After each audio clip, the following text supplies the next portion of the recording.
Okay, तो हम properties of engineering materials पढ़ रहे थे। तो इंट्रोडक्टरी पार्ट हमने देखा था कि प्रॉपर्टी क्या होती है।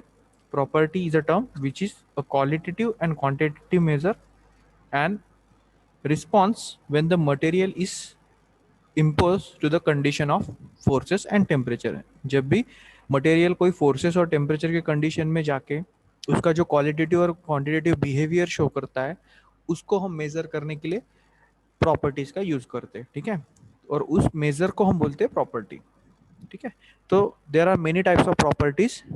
Classification is given as mechanical property, thermal property, optical property, electrical property, technological property, chemical property, then magnetic and physical property. Okay, so here we will learn what is the mechanical properties. हमें mechanical properties ज़्यादा important part है। Okay, so let us see what are the mechanical properties.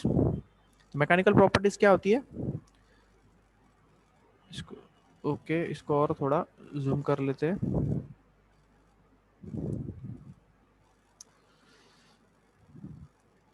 Okay, okay, तो mechanical properties क्या होती है।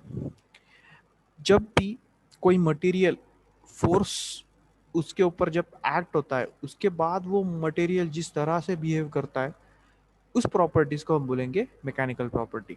सी the definition of mechanical property: the properties of materials that determines its behaviour under applied force are called as the mechanical properties. मतलब मैंने जैसे अभी example आपको दिया था ना कि कोई अलग चार टाइप के आप मटेरियल ले लो, उन मटेरियल्स के ऊपर हम जब फोर्स अप्लाई करेंगे, सेम फोर्स चारों मटेरियल के ऊपर अप्लाई करने के बाद हर मटेरियल अलग अलग बिहेवियर शो करेगा। तो वो अलग अलग बिहेवियर को ही हम mechanical property of that material बोलते हैं। अब उसके टाइप्स है मैकेनिकल प्रॉपर्टीज के कि कौन सी प्रॉपर्टीज मैकेनिकल प्रॉपर्टीज के अंडर आती है, उनको हमें पढ़ना है। और उनको समझने के बाद ही हम अपना जो कटिंग टूल मटेरियल्स टॉपिक है वो स्टार्ट करेंगे, ताकि आपको ये समझ में आए कि कोई भी कटिंग टूल मटेरियल चूज करते वक्त उनमें कौन सी प्रॉपर्टी होना जरूरी है। Okay, they are usually related to the elastic and plastic behaviour of the material. मतलब क्या होता है, फोर्स अप्लाई करने के बाद जनरली मटेरियल दो टाइप से बिहेव करता है, या तो वो इलास्टिक बिहेव करता है या तो प्लास्टिक बिहेव करता है। अब इलास्टिक और प्लास्टिक क्या होता है, इनको मैं एक ओवरऑल बता देता हूँ, जब प्रॉपर्टी एक्सप्लेन करूंगा तब भी डिटेल में बताऊंगा। इलास्टिक मतलब क्या, कोई रबर है, अगर रबर को हम खींच रहे दोनों पॉइंट से, तो वो क्या हो गया, फोर्स अप्लाइड किया हमने, टेंशन फोर्स अप्लाइड किया, दोनों तरफ से खींच रहे, खींचने के बाद वो खींचता चला जाएगा एक लिमिट तक, और छोड़ने के बाद वो फिर से अपनी पोजीशन पे आ जाएगा। इसको हम क्या बोलेंगे, इलास्टिक नेचर। मतलब क्या, फोर्स अप्लाई करने पे वो स्ट्रेच आउट हुआ, उसका लेंथ वेरिएशन हुआ, बट जब फोर्स रिलीव कर दिया तो वो अपने ओरिजिनल पोजीशन पे वापस आ गया। That is the elastic nature of the material. And plastic nature क्या होता है, प्लास्टिक नेचर मतलब हमने किसी चीज पे फोर्स अप्लाई किया, वो फोर्स अप्लाई करने के बाद उसी पोजीशन पे चला गया, और return back to home position, वो अपने होम पोजीशन पे और अपने ओरिजिनल साइज पे वापस नहीं आया। उसको हम क्या बोलेंगे, प्लास्टिक नेचर। जैसे हमने कोई समझ लो कोई चीज पड़ी हुई है, उसको फोर्स लगा के हमने एक जगह से उठा के दूसरी जगह पे रख दिया, तो वो बाउंस बैक करके फिर से वही जगह पे आ सकती है क्या, नहीं। हमने फोर्स अप्लाई करके उसकी पोजीशन चेंज की है, उसके ऊपर फोर्स अप्लाई करके उसको जगह बदल दी, तो वो प्लास्टिकली उधर ही रह गया। तो that is the plastic behaviour of the material.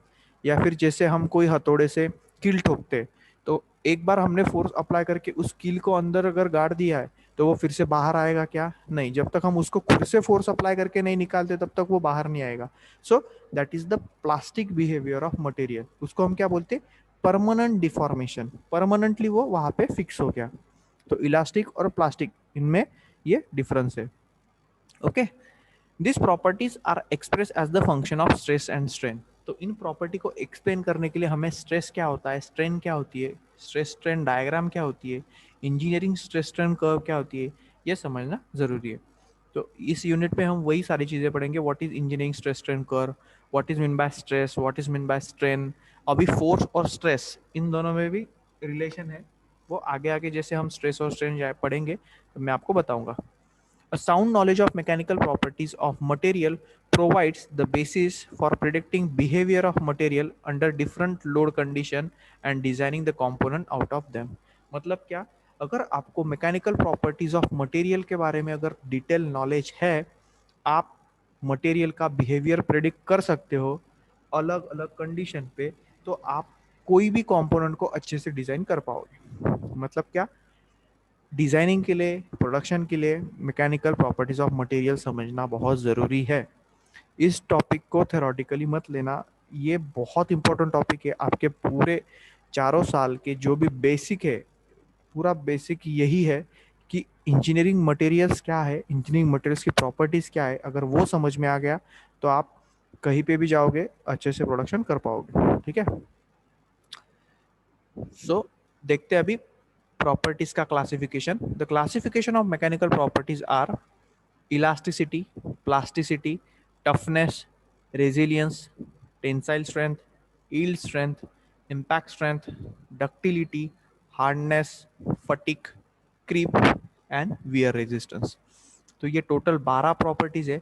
ये 12 प्रॉपर्टीज हमें पढ़नी है. ये 12 प्रॉपर्टीज यहाँ पे कंप्लीट करने के बाद आपका सेकंड यूनिट का हाफ पोर्शन कंप्लीट हो जाता है. ठीक है. तो ज़्यादा कुछ है नहीं, बस आपको प्रॉपर्टीज को अलग अलग प्रॉपर्टी को पहचानते आना चाहिए कि ये कौन सी प्रॉपर्टी है, वो कौन सी प्रॉपर्टी. ठीक है. सिंपली प्रॉपर्टीज को हम ऐसा बोलेंगे, जैसे मैंने पहले एग्जांपल आपको दिया था कि प्रॉपर्टी क्या होती है, कैरेक्टरिस्टिक होती है. वो पर्टिकुलर मटेरियल कौन सी कैटेगरी का है, कौन सी कैरेक्टरिस्टिक का है, ये समझने के लिए उसकी प्रॉपर्टी समझना जरूरी है. जैसे मैंने पहले भी एग्जांपल दिया कि चार कोई भी अलग अलग लड़के हैं, तो चारों में जो बिहेवियर है चारों का अलग अलग होगा. उन चारों के अलग अलग बिहेवियर की वजह से ही वो पहचाने जाते हैं. वैसे भी मटेरियल ही उनके बिहेवियर से ही पहचाना जाता है. थर्मल कंडीशंस में मतलब हीट, उसके ऊपर टेम्परेचर अप्लाई करने के बाद उसके ऊपर होने वाले वेरिएशंस, फोर्स अप्लाई करने के बाद उसके बीच में होने वाले वेरिएशन, या फिर कोई केमिकल प्रोसेस में उसको डालने के बाद उसके बीच में होने वाले वेरिएशन, इन सब की वजह से ही वो मटेरियल अपना एक यूनिक आइडेंटिटी छोड़ता है. ठीक है. तो प्रॉपर्टी क्या होता है, एक कैरेक्टरिस्टिक होता है उस पर्टिकुलर मटेरियल का. तो उसमें इलास्टिसिटी, प्लास्टिसिटी, ये सारी कॉमन प्रॉपर्टीज है. बट हर मटेरियल अलग अलग इलास्टिसिटी प्रॉपर्टी शो करेगा, प्लास्टिसिटी प्रॉपर्टी शो करेगा, टफनेस अलग होगा, हर मटेरियल का रेजिलियंस अलग होगा, इल स्ट्रेंथ अलग होगा, टेंसाइल स्ट्रेंथ अलग होगा, इम्पैक्ट स्ट्रेंथ अलग होगा, डक्टिलिटी अलग होगी, हार्डनेस होगा. तो ये depend upon that particular material. तो आपको ये चीज़ें डिटेल में पढ़नी है. इनके ऊपर या तो डेफिनेशन आपके एग्जाम में पूछी जाएंगी, डिफाइन कोई भी 5 डेफिनेशन पूछी जाएंगी 5 मार्क्स के लिए, या फिर इनके ऊपर एमसीक्यू आपको पूछे जाएंगे. डेफिनेशन दिया जाएगा और उनमें से डेफिनेशन से आपको एमसीक्यू बनाने हैं, और जो भी एमसीक्यू है वो आपको सॉल्व करना होगा. ठीक है. अब देखते स्ट्रेस और स्ट्रेन क्या होता है. ठीक है. स्ट्रेस और strain. Experience show that any material subject to the load may either deform, yield, or break depending upon the magnitude of load, nature of material and cross section dimension. मतलब क्या, stress क्या है, एक term है. Force applied per unit area is known as stress. अगर हम एक unit area पे, मतलब आपने अगर 1 मीटर स्क्वायर का एक कोई भी एरिया ले लिया, उसके ऊपर आप अगर 10 किलो न्यूटन का फोर्स अप्लाइड करते हो, देन आपका स्ट्रेस क्या हो जाएगा, the force applied per unit area 10 kilo newton divided by 1 metre square. तो ये जो टर्म हो जाएगी इसको हम क्या बोलेंगे, स्ट्रेस. एक पर्टिकुलर एरिया पे अप्लाई होने वाला फोर्स मतलब स्ट्रेस. ठीक है. और स्ट्रेन क्या होता है, strain is the property force apply करने के बाद उस पर्टिकुलर ऑब्जेक्ट में कितना लेंथ में चेंज हुआ और उसका ओरिजिनल लेंथ क्या था, इनका जो रेशियो होता है इनको हम बोलते हैं स्ट्रेन. मतलब change in length after application of force divided by original length of material.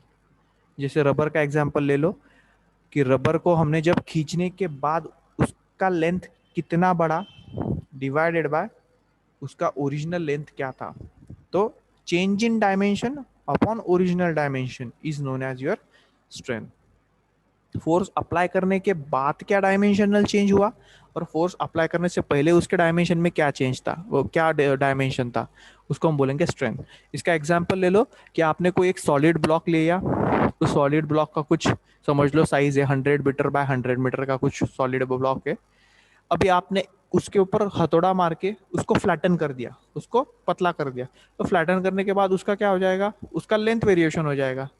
अगर वो सॉलिड ब्लॉक 100 mm की हाइट पे था, तो वो क्या हो जाएगा, जब पतला होगा तो उसकी हाइट जो है वो कम हो जाएगी, बट उसका डायमेंशनल लेंथ वेरिएशन हो जाएगा, उसकी लेंथ बढ़ जाएगी ना।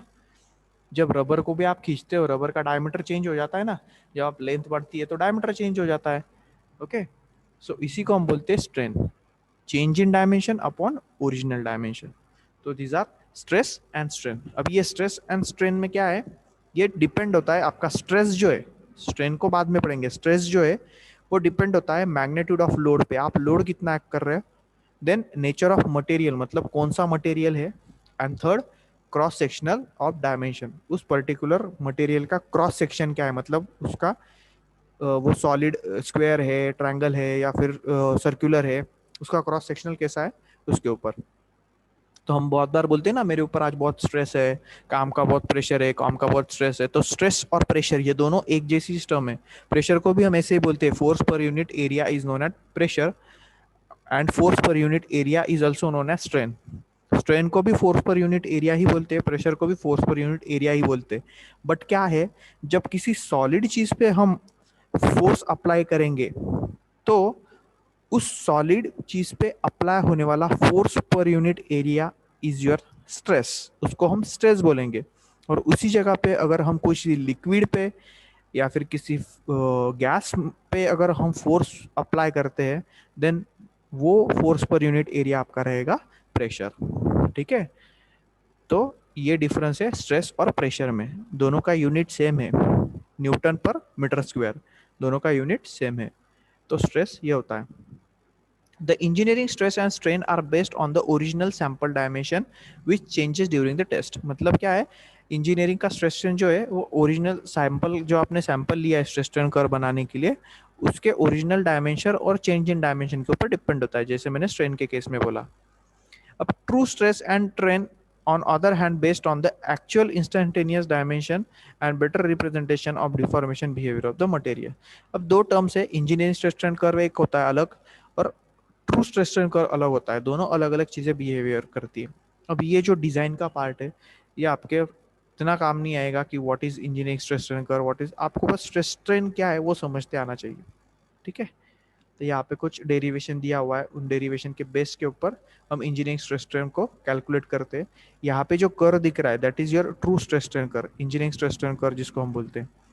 ठीक है, स्ट्रेस और स्ट्रेन कर मतलब क्या, जैसे स्ट्रेस एक्ट होगा किसी मटेरियल पे, वैसा उसका डायमेंशनल चेंज होता जाएगा।